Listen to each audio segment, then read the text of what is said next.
আসসালামু আলাইকুম। আজ তৈরি করে দেখাবো মাত্র 5 মিনিটে একটি ডিম এবং 1 কাপ সুজি দিয়ে খুব মজাদার স্বাদের সুজির বিস্কিট।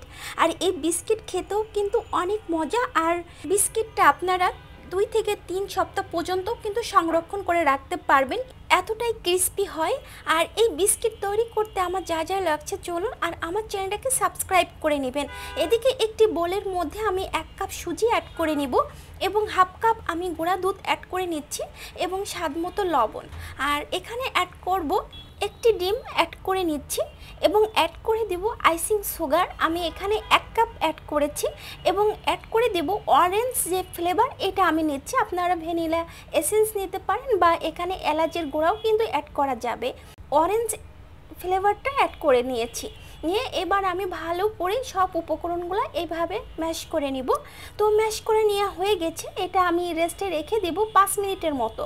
তারপরে 5 মিনিট পর ফিরে এসে আপনাদের দেখাচ্ছি দেখেন কতটা সফট হয়েছে এই ডোটা, আর কতটা সুন্দর হয়েছে স্মুথ।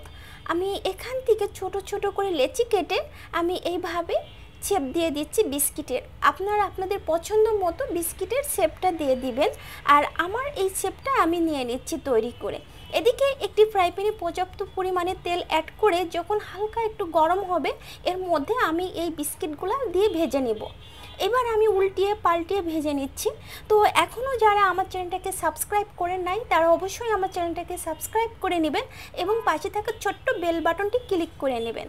তো একটি স্ট্যান্ডারের সাহায্যে আমি তুলে দেখাচ্ছি তেল থেকে উঠিয়ে, দেখেন কত সুন্দর হয়েছে, ফুলকো ফুলকো আর এতটাই ক্রিস্পি, খেতে কিন্তু দারুণ মজা। আপনারা একবার হলেও এই বিস্কিট, সুজির বিস্কিট তৈরি করুন।